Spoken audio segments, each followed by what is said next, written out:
Hello again everybody, and a very warm welcome back to the channel. In this episode, as we continue our ATR tutorial series for Microsoft Flight Simulator, we're going to be discussing tailstrikes and how easy it is in the ATR to tailstrike, and some of the things that you need to consider during a takeoff roll to prevent that tailstrike from happening in the first place. Something that we have to be quite wary of in the 737-900, for example. But more so in this, it's actually a lot easier to tailstrike this than the lengthened version of the 737NG series. Make sure you hit like and subscribe, and of course if you've got any tips, tricks or thoughts, share them down in the comments section below.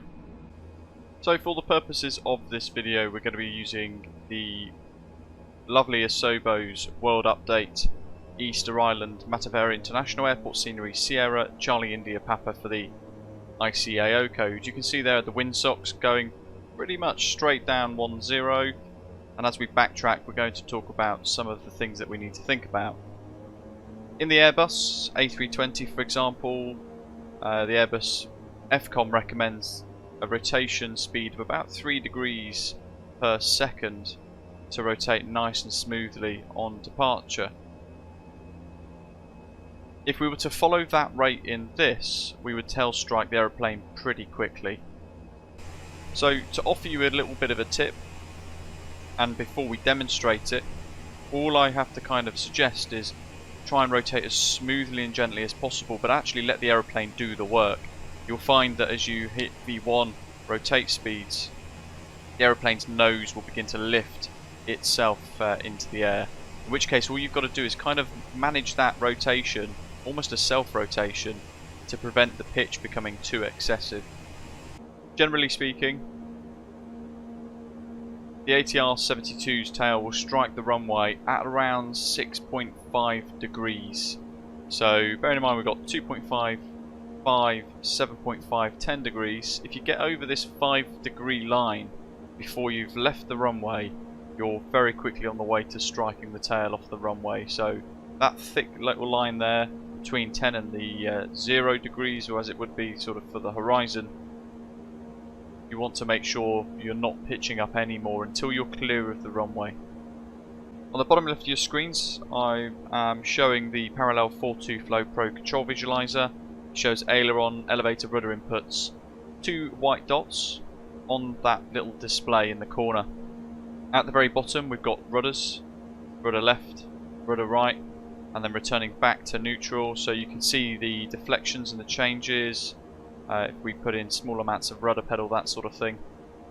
The white dot above that is looking at the aileron inputs and the elevator inputs. So this is us pulling back on the yoke to pitch up and forwards on the yoke to pitch down. So you can see roughly the inputs I'll be making as we begin to take off.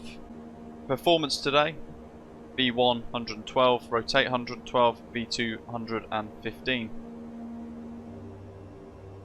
So, takeoff, releasing the brakes.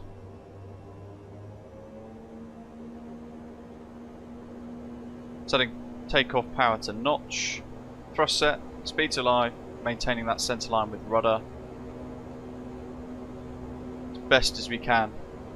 Easter Island's a little difficult today. Through V1 rotate, you're going to see the nose begin to lift, and we need to manage that pitch ourselves ever so slightly here to stop the aeroplane just lifting off away carelessly. So it wants to lift through to 5%, and away we go. And then increasing that rotation ever so slightly to hold V2 plus 5 or V2 plus 10 in that initial climb out. Positive rate, gear up, so on and so forth. From the outside, as we replay that takeoff, you can see the rotation, you can see the tail of the aeroplane as well. Coming up to V1 around now, rotate. Wheel wants to come off. Look how close that is, only 5 degrees. Ever so slightly,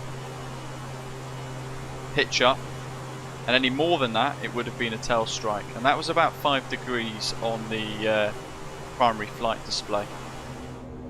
Okay, so the same again, this time rotating a bit more briskly as you would in perhaps an A320 with that bigger ground clearance. And there's the tail strike noise. And climbing out. And then again for the replay, same position for the camera. And you'll see now the rotation, which is a little bit more natural for the bigger airliners, very unnatural for this. And you'll see how quickly the tail strikes the runway. There we are, there's the tail strike. And there you have it. I hope you found this video useful. Make sure you hit like and subscribe down below. Share your thoughts in the comments below. But in the meantime, as always, thank you very much for watching, and I'll see you very soon. Take care.